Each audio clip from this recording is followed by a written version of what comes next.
kebangkitan yang besar, kan ada pemulihan di negeri kami, kan ada kebangkitan yang besar, yang berseru kepada Yesus diselamatkan. Tuhan telah menuntun kita memasuki tahun 2020 untuk mengalami tahun dimensi yang baru, yaitu pola pikir yang baru, cara pandang yang baru, pelayanan yang baru, dan berkat-berkat yang baru, baik berkat jasmani maupun berkat rohani. Mari sama-sama kita baca firman Tuhan dari Mazmur 91. Orang yang duduk dalam lindungan yang maha tinggi dan bermalam dalam naungan yang maha kuasa akan berkata kepada Tuhan, tempat perlindunganku dan kubu pertahananku, Allahku yang kupercayai. Sungguh, dialah yang akan melepaskan engkau dari jerat penangkap burung, dari penyakit sampar yang busuk. Dengan kepaknya ia akan menudungi engkau, di bawah sayapnya engkau akan berlindung. Kesetiaannya ialah perisai dan pagar tembok. Engkau tak usah takut terhadap kedahsyatan malam, terhadap panah yang terbang di waktu siang, terhadap penyakit sampar yang berjalan di dalam gelap, terhadap penyakit menular yang mengamuk di waktu petang. Walau 1.000 orang rebah di sisimu dan 10.000 di sebelah kananmu, tetapi itu tidak akan menimpamu. Engkau hanya menontonnya dengan matamu sendiri dan melihat pembalasan terhadap orang-orang fasik. Sebab Tuhan ialah tempat perlindunganmu, yang maha tinggi telah kau buat tempat perteduhanmu. Malapetaka tidak akan menimpa kamu, dan tulah tidak akan mendekat kepada kemahmu. Sebab malaikat-malaikatnya akan diperintahkannya kepadamu untuk menjaga engkau di segala jalanmu. Mereka akan menatang engkau di atas tangannya, supaya kakimu jangan terantuk kepada batu. Singa dan ular tedung akan kau langkahi. Engkau akan menginjak anak singa dan ular naga. Sungguh, hatinya melekat kepadaku, maka aku akan meluputkannya. Aku akan membentenginya, sebab ia mengenal namaku. Bila ia berseru kepadaku, aku akan menjawab. Aku akan menyertai dia dalam kesesakan. Aku akan meluputkannya dan memuliakannya. Dengan panjang umur akan kukenyangkan dia, dan akan kuperlihatkan kepadanya keselamatan daripadaku. Sebelum kita memasuki pujian dan penyembahan, mari secara bersama-sama kita deklarasikan Pentakosta ketiga. Pentakosta ketiga adalah pencurahan Roh Kudus yang dahsyat di zaman now, melebihi yang terjadi di Azusa Street. Pentakosta ketiga akan mengakibatkan penuaian jiwa yang terbesar dan terakhir sebelum Tuhan Yesus datang kembali. Pentakosta ketiga akan membangkitkan generasi Yeremia, yaitu anak-anak muda yang dipenuhi Roh Kudus. Cinta mati-matian kepada Tuhan Yesus, tidak kompromi terhadap dosa, dan akan bergerak untuk memenangkan jiwa. Pentakosta ketiga lahir di Indonesia yang bergerak ke bangsa-bangsa. Gerakan ini dari timur ke barat dan akan kembali ke Yerusalem. Pentakosta ketiga akan memberikan kuasa untuk menyelesaikan amanat agung, dan setelah itu Tuhan Yesus datang kembali.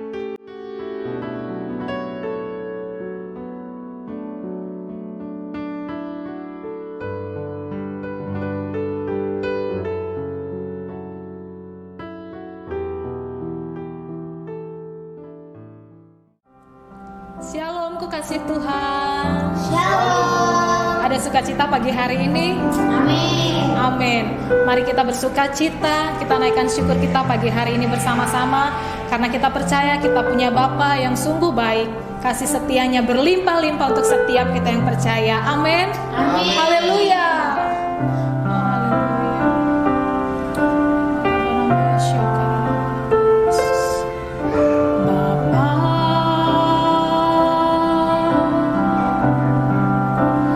Engkau sungguh baik.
Selamat hari Minggu. Saya percaya kasih setia Tuhan selalu baru setiap pagi. Voice of Pentecost kali ini akan membahas mengenai dinamika kesembuhan ilahi. Apakah kamu pernah mengalami sakit dan disembuhkan Tuhan melalui mujizat? Atau malah pernah lihat orang yang sakit dan didoakan tapi nggak sembuh-sembuh? Jadi sebenarnya kesembuhan ilahi itu beneran ada atau enggak sih? Dan apakah pelayanan kesembuhan ilahi masih sesuai dengan kemajuan zaman now? Dalam Alkitab ada ratusan ayat janji Tuhan bagi kesembuhan umatnya. Banyak peristiwa dicatat orang-orang mengalami kesembuhan secara mujizat. Contohnya dalam perjanjian lama, Raja Hizkia yang disembuhkan atau Naaman yang disembuhkan dari penyakit kusta dan masih banyak lagi. Perjanjian baru juga mencatat ada begitu banyak peristiwa mujizat kesembuhan ilahi baik melalui pelayanan Tuhan Yesus maupun melalui pelayanan para rasul. Nah, sebagai insan Pentakosta, kita percaya bahwa kesembuhan ilahi terjadi karena pengorbanan Tuhan Yesus di atas kayu salib. Kita percaya bahwa mujizat tetap terjadi sampai sekarang karena Allah masih terus melakukan perbuatannya yang ajaib yang melampaui kemampuan manusia dan hukum alam. Yang harus kita pahami sebagai insan Pentakosta adalah bahwa pengajaran Injil harus berpusat kepada Yesus yang adalah juru selamat kita, penyembuh yang membaptis dengan Roh Kudus, yang menguduskan kita, dan Raja yang akan datang kembali. Jadi, pelayanan kesembuhan ilahi tidak terpisahkan dalam pemberitaan Injil, karena Tuhan Yesus adalah Sang Penyembuh. Pelayanan kesembuhan ilahi ini bisa melalui doa dari hamba Tuhan, maupun doa pribadi si penderita penyakit itu sendiri. Tempatnya bisa di mana aja, bisa dari KKR, ibadah onsite, ibadah online, atau bahkan dari rumah loh. Ada dua hal yang akan kita bahas terkait dinamika pelayanan kesembuhan ilahi ini. Yang pertama, apakah semua orang sakit yang didoakan pasti mengalami kesembuhan? Kalau janji Tuhan sih, ya dan amin. Tuhan Yesus sudah mati di kayu salib untuk kesembuhan kita. Terus kok nggak sembuh? Masalahnya bukan ada di janji Tuhannya, tapi ada di faktor yang mungkin ada di dalam diri kita yang harus diselesaikan lebih dulu. Forum Teolog GBI dalam pandangan teologis tentang penyakit memaparkan ada beberapa fakta mengenai penyakit. Yang pertama, ada penyakit akibat dosa kita. Yang kedua, ada hukuman Allah. Yang ketiga, karena perizinan dan kedaulatan Tuhan. Yang keempat, penyakit karena kejahatan iblis. Yang kelima, penyakit karena ulah manusia yang tamak, serakah, korup, dan destruktif. Untuk itulah kita perlu terbuka, mengaku dosa kita, memohon dan berdoa dengan iman. Seperti yang tertulis dalam Yakobus 5 ayat yang ke-14 sampai 16. Pelayanan ini merupakan bagian dari pelayanan yang dilakukan gereja. Tetapi hamba Tuhan dan gereja bukanlah Sang Penyembuh. Yang menyembuhkan tetap Tuhan Yesus sendiri. Hamba Tuhan dan gereja hanyalah alatnya. Jika seseorang didoakan dan gak sembuh saat itu juga, bukan berarti kita boleh seenaknya bilang, wah kamu gak beriman nih. Atau wah kurang doa ya. Proses kesembuhan ada yang langsung terjadi. Yang artinya langsung sembuh setelah didoakan. Namun ada juga yang harus melalui beberapa proses. Seperti konseling. Atau didoakan beberapa kali baru mengalami kesembuhan. Yang kedua, apakah pelayanan kesembuhan ilahi masih sesuai atau relevan dengan situasi saat ini? Sudah jelas. Perintah Tuhan bagi kita sebagai anak Tuhan untuk mendoakan orang sakit tidak pernah dicabut. Justru pelayanan ini berjalan selaras dengan penginjilan. Namun kenyataannya gak mungkin dong kita bikin acara di lapangan bola terus ngumpulin semua orang yang sakit. Atau datang seenaknya ke rumah sakit. Apalagi ke ruang isolasi penderita COVID. Dan mendoakan mereka secara langsung agar mereka mengalami kesembuhan. Kenapa gitu? Karena pemerintah sudah mengeluarkan protokol kesehatan yang begitu ketat. Jika kita melanggar peraturan ini, maka kita sama aja lagi melawan pemerintah. Dalam catatan Christian Evangel, ada satu kejadian pada tahun 1918 sampai 1919, di mana pandemi flu Spanyol menjadi momok mengerikan bagi dunia. Ada sekitar 50 juta orang meninggal akibat pandemi ini. Tetapi yang menarik, insan Pentakosta pada saat itu mengikuti anjuran pemerintah untuk meniadakan pertemuan ibadah dan mengkarantina yang sakit. Mereka tetap tinggal di rumah dan berdoa. Tetapi mereka terus menyatakan bahwa Allah adalah tabib. Sama seperti yang kita lakukan sekarang ini nih. Luar biasanya Dampaknya adalah banyak orang yang lahir baru dan disembuhkan dari sakit penyakit akibat pandemi tersebut. Kesaksian iman mereka kepada Allah dan doa membuat mereka mampu melewati krisis. Keterbatasan pelayanan karena social distancing bukan berarti pelayanan kesembuhan ilahi menjadi tidak relevan atau membuat kita tidak bisa melakukan pelayanan kesembuhan ilahi. Tuhan memberikan ide-ide kreatif melalui sarana yang ada di sekitar kita nih. Misalnya sosial media dan teknologi informasi. Seperti pada zaman rasul-rasul yang secara kreatif menggunakan media perantara dan diurapi Roh Kudus. Seperti sapu tangan atau kain yang pernah dipakai oleh Paulus menyembuhkan segala penyakit dan mengusir roh jahat saat diletakkan di atas orang-orang yang sakit. Jadi, pelayanan itu tidak terbatas dalam pertemuan fisik. Allah juga bisa bekerja melalui ibadah online, melalui panggilan telepon, video call, atau menggunakan media sosial. Berabad-abad yang lalu, pelayanan kesembuhan ilahi telah dilakukan oleh nabi-nabi di Perjanjian Lama, Tuhan Yesus, dan rasul-rasul di Perjanjian Baru. Tidak berhenti sampai di situ. Pelayanan kesembuhan ilahi juga masih relevan dengan zaman now. Secara khusus di tengah situasi yang sedang dunia hadapi saat ini, gereja harus terus memotivasi dan menggerakkan pengerja dan jemaat untuk melakukan pelayanan kesembuhan ilahi ini dengan mendoakan mereka yang sakit, bahkan dengan memanfaatkan teknologi dan media sosial di tengah keterbatasan akibat social distancing. Pelayanan kesembuhan ilahi merupakan karunia Roh Kudus yang diberikan kepada gerejanya. Oleh sebab itu, kesembuhan yang Tuhan berikan semuanya adalah untuk memuliakan namanya. Tuhan Yesus memberkati.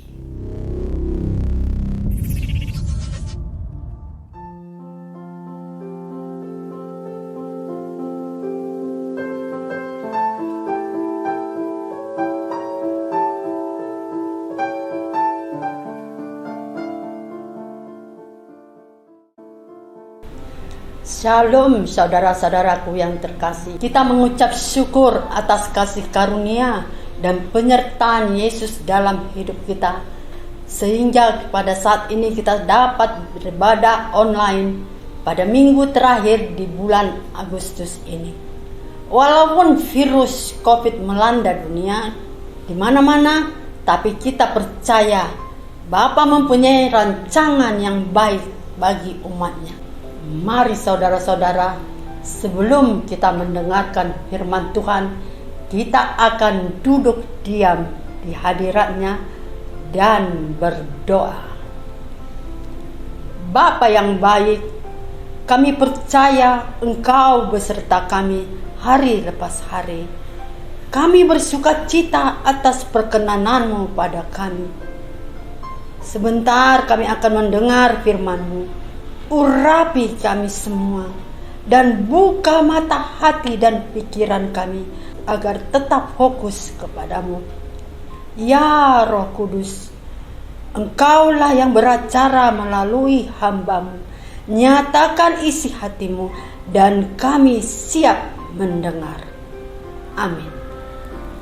Tema firman hari ini adalah hidup yang mencerminkan kasih. Saudara-saudara yang terkasih, Tuhan terlebih dahulu memilih kita sebagai umatnya karena Bapa sangat mengasihi kita. Terbukti anaknya yang tunggal Yesus kita diutus sebagai pendamaian bagi dosa manusia. Sehingga setiap orang yang percaya akan hidup dan diselamatkan. Mari kita baca firman Tuhan. Dari Matius 22 ayat 36 sampai 38. Guru, hukum mana yang terutama dalam Taurat Tuhan? Jawab Yesus kepadanya, kasihilah Tuhan Allahmu dengan segenap hatimu dan dengan segenap jiwamu dan dengan segenap akal budimu. Itulah hukum yang pertama dan terutama. Ini adalah perkataan Yesus sendiri, yaitu firman. Mengasihi dengan segenap hati jiwa dan akal budi. Berarti mengasihi full, tidak setengah-setengah. Biarkan Bapa berdaulat penuh atas kita. Cari wajahnya, baik atau tidak baik keadaan kita. Tanamkan firman di dalam hati dan pikiran kita dengan membaca setiap hari dan sembah Dia di dalam roh dan kebenarannya saja. Sebab Bapa adalah roh. Mari kita dengar firman Tuhan dari 1 Yohanes 4 ayat 3. Demikianlah kita ketahui bahwa kita tetap berada di dalam Allah dan Dia di dalam kita. Ia telah mengaruniakan kita mendapat bagian dalam rohnya. Amin. Puji Tuhan, sungguh luar biasa. Saat kita intim dengan Tuhan di dalam saat teduh pribadi kita, kita membaca firman dan Tuhan menyingkapkan artinya bagi kita. Banyak hal yang tidak ketahui dan Tuhan memberitahu melalui pengertian yang mengalir di dalam hati kita. Dan tiba-tiba bisa saja kita menyembah dengan tulus dan Roh Kudus menyatu dengan roh kita, mengalir kedamaian di dalam hati kita, dan kita sungguh mengasihi Tuhan. Dan selanjutnya, mari saudara-saudaraku, berdiam dirilah sejenak di hadapan Tuhan. Kita nantikan perkataan Tuhan di dalam hidup kita. Mungkin Dia memberitahukan apa yang harus kita lakukan ke depan, atau mungkin Dia menegur kita akan kesalahan kita, agar kita mengerti melakukan apa yang terbaik untuk memuliakan nama-Nya. Dan Tuhan mau mendidik kita di dalam kebenaran, agar kita semakin dewasa di dalam Tuhan.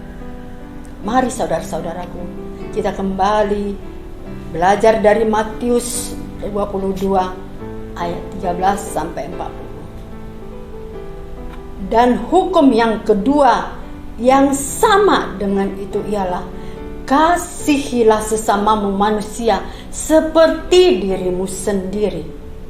Pada kedua hukum inilah tergantung seluruh hukum Taurat dan kitab para nabi. Seperti diri sendiri. Jika kita mengasihi Tuhan, kita pasti mengasihi diri kita sendiri. Kita akan melatih diri kita yang terdiri dari tubuh, roh, dan jiwa.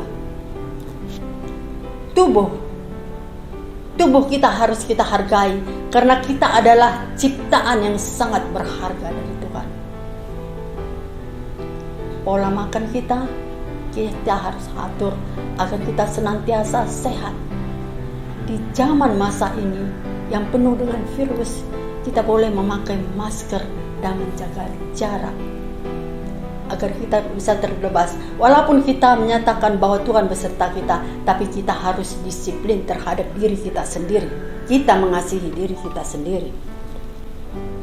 Roh kita harus connect kepada Tuhan, karena roh kita mengandalkan Roh Kudus yang akan mengajar kita bagaimana seharusnya kita melakukan kehidupan sehari-hari untuk kita, untuk sesama, dan terutama untuk Tuhan. Biarlah roh kita perluas agar Roh Kudus turun untuk menerangi hidup kita. Jiwa kita terdiri dari pikiran, perasaan, dan tindakan. Biarlah pikiran kita dipenuhi oleh hal-hal yang positif, seperti di dalam Filipi 4 ayat 8. Saudara-saudaraku yang terkasih, bisa kita baca di rumah sendiri. Perasaan inilah yang sulit untuk dilatih. Biarlah kita senantiasa bersyukur dan bersukacita, karena Bapa menyatakan bersukacitalah senantiasa. Bersukacita karena kita yakin Tuhan menyertai kita. Biarlah kehendak kita selaraskan dengan firman, agar kita dapat mengetahui tindakan apa yang harus kita lakukan di dalam kehidupan sehari-hari. Tuhan nyatakan, hukum yang kedua adalah kasihilah sesama. Oh Yesus, kita memang telah dikasihi Allah. Kasih itu bersemayam di dalam hati kita, dan kita boleh menginterpasikan kepada sesama kita. Apa yang orang lain ingin kita perbuat, perbuatlah seperti itu. Kita ingin orang lain menyenangkan hati kita, kita senangkan orang lain. Orang lain ingin kita mengerti akan dia, kita juga akan lakukan hal seperti itu. Bahkan tersenyum sekalipun, kita menginginkan orang lain senyum, kita akan menyatakan melalui senyum yang tulus. Dan orang lain bisa nyaman. Kita boleh sebagai gambaran Kristus, cerminan daripada Bapa, dan kita boleh dinyatakan bahwa inilah Yesus yang bersemayam di dalam hati kita. Itu boleh saudara-saudaraku, tanpa berbuat apa-apa pun, sesama kita akan merasa nyaman di dalam kita, dan orang lain menyatakan bahwa Yesus ada pada kita. Bila kita tidak diterima, bahkan disakiti sekalipun, kita akan berkata, tenanglah jiwaku, dan kita tidak terpengaruh, bahkan bisa mengampuninya dan mendoakan orang tersebut. Bayangkan saudara-saudaraku, Tuhan berkata, bila kita tidak mengampuni orang yang bersalah kepada kita, maka kita tidak akan diampuni.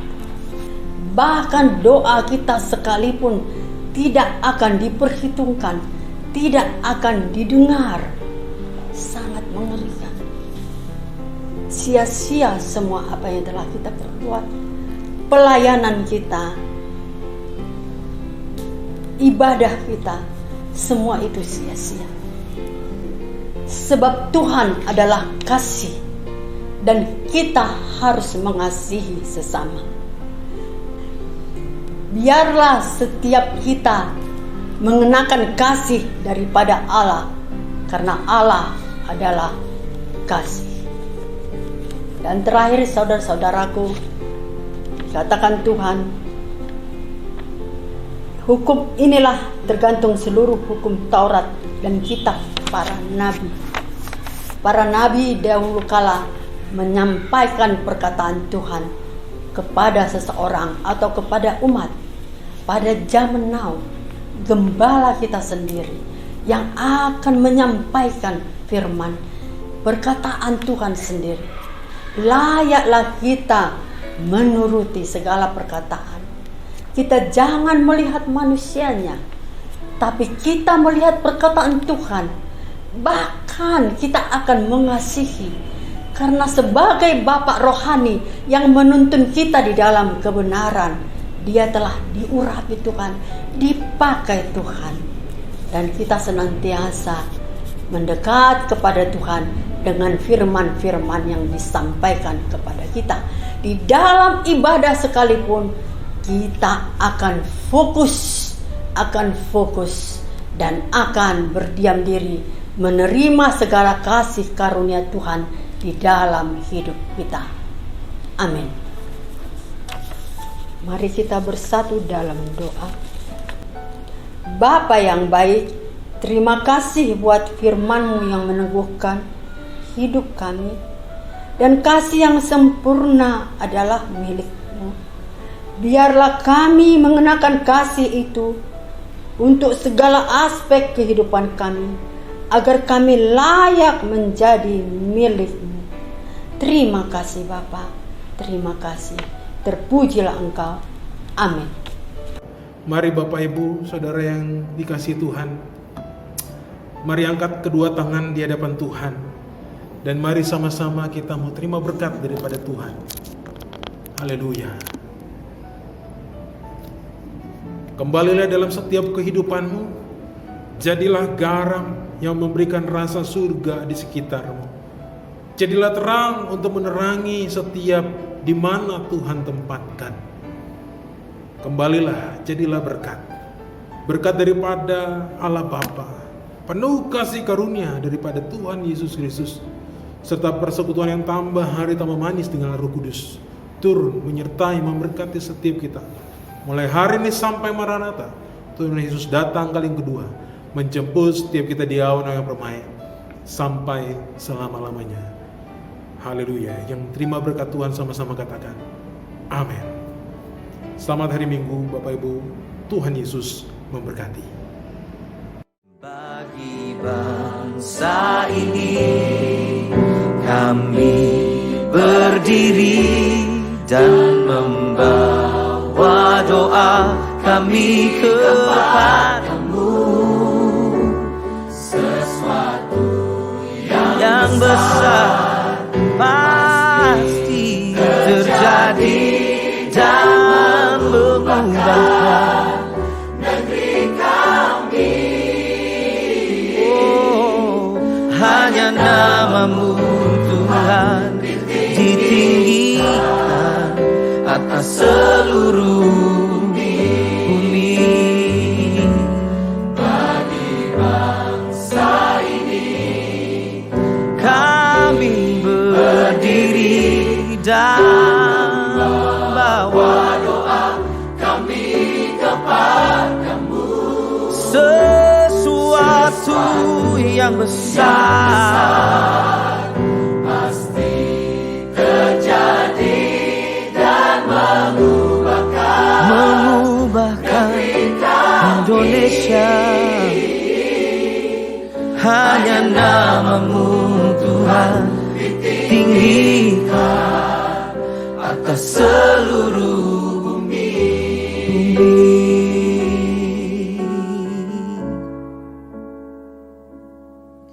Hanya namamu Tuhan ditinggikan atas seluruh